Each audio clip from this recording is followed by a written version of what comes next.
So Paige Beckers is the best player in women's college basketball. I don't think there's much of a doubt about that. Like there are a lot of good players. Look, JuJu's great. She's just nowhere near as efficient as Paige. Kiki Iriafen is good, just not Paige. Lauren Betts is huge. She's not Paige. Hannah Hidalgo's not Paige. Olivia Miles is not Paige. But right here, we have got one of the best college players, considering the fact she is a redshirt senior and she's 23 years old. And she's getting called out for being the 23-year-old dominating against 18-year-olds.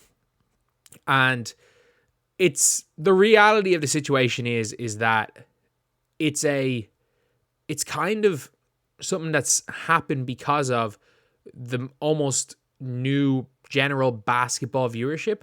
Whereas it's like, especially when you're looking for men's basketball, the NBA, nobody would ever choose to go back for a fifth year when they could be the number 2 overall draft pick.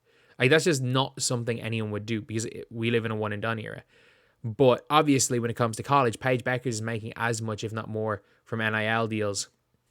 Like, obviously, they're like she lost 70K.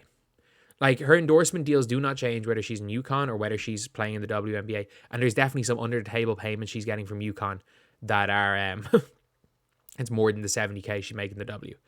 But the reason she's back, obviously, she's just wants to win a national championship, and that's fine. And also, you don't want to come off an ACL. It was straight from one season into another. And also, this is her year. This is her year. Like, you don't want to be the second to Caitlin Clark.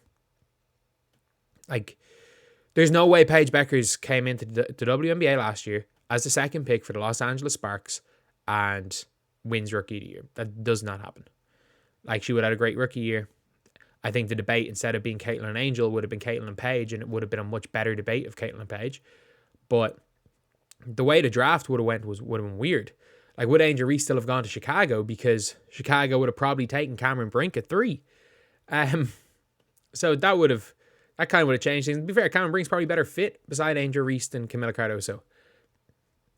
But it could have meant that Cardoso was there at a certain spot in the draft, and I don't know. It would have been very weird if Paige Beckers was there. But at the same time, she's getting a lot of criticism for just being older than everybody else. And you do also have to take into account that Paige Beckers was the 18-year-old cooking 23-year-olds. Like, everybody had a COVID year in her freshman year, and she was National Player of the Year. So, like, she is that good. She's not only destroying people because she's older than everybody else, but it is also a fact she's older than everybody else. She could have come out. She chose not to. And look, she is going to have a level of expectation on her, especially because she was part of that freshman class. One of the best freshman classes we've seen. Like, a freshman class that is comparable, maybe even better than 2027. Because, well, to be fair, it's one game, but for a while, he didn't look great yesterday. But, like, she is still 23. And she is playing in college. So, look, I understand why people are calling it out. I do, but it doesn't really matter. It doesn't really matter. She's in college. She chose to be there. She's a year younger than Kate Martin, who was in senior last year. She's Lou Lopez Seneschal. She's 3.5 years younger than Lou Lopez Seneschal, who was a senior 2 years ago. She is far from the oldest player. I'm pretty sure there's like somebody a year and a half older than her that's in their like 7th year of college or something. So Paige is like, she's younger than Hailey Van Lith. Like, it's not a big deal. Like, we're overreacting to that. Especially because if you look at the top of the top in women's college basketball, it's a lot of seniors, a lot of people that are 21, 22, 23. It's not like in the men's where the freshmen dominate. Yeah, we saw Silas Swords dominate, who, to be fair, like, she did play in the Olympics for Canada. Like, she's a hooper. We saw her dominate yesterday. We've seen Hannah Hidalgo dominate as a freshman. But we also saw Paige Beckers dominate as a freshman. And I think the question really should be, like, should they be allowed leave after a year or two? Because Paige, after her freshman year, was more than W ready. And she's more than WNBA ready right now.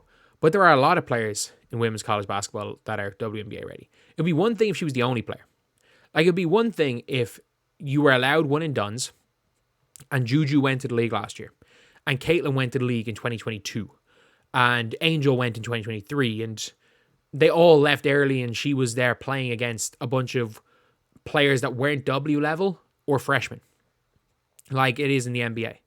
Like, if you last your 4 years in college in men's basketball, you're playing against people mostly that are either weren't good enough for the NBA when they were 18 or they're 18. And that's why you can see it's hard to really translate how players are going to translate that are seniors in the NBA, because it's like, well, cool, you might be 24 years old and balling out in college, but like Jason Tatum's still 19 and balling out in the NBA finals. So yeah, like it's a weird conversation because she could have stayed. She could have like left, but chose to stay. Like, she has another year, by the way. And that's what people don't understand. Paige Beckers can go back another year. So I think a lot of the she's too old conversations, she's in her 5th year. It's not an uncommon thing, especially when she missed a year and a half out of injury.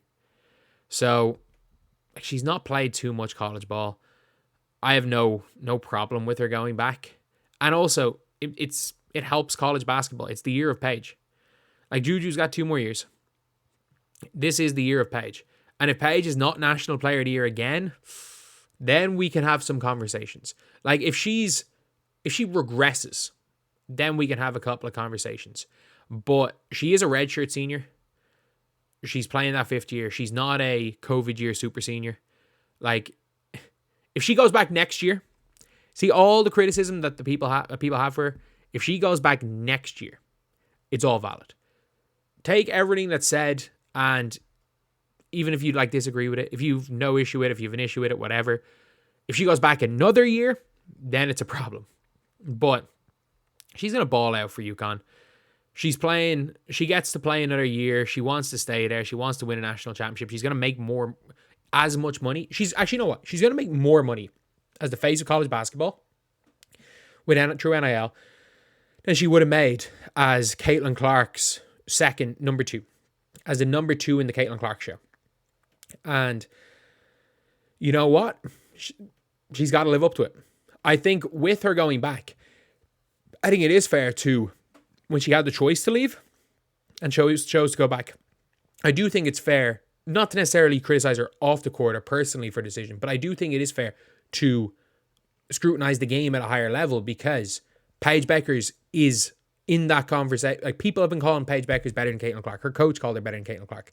That is the level that she is going to be compared to. And look, there's no question about that is a tough thing to live up to.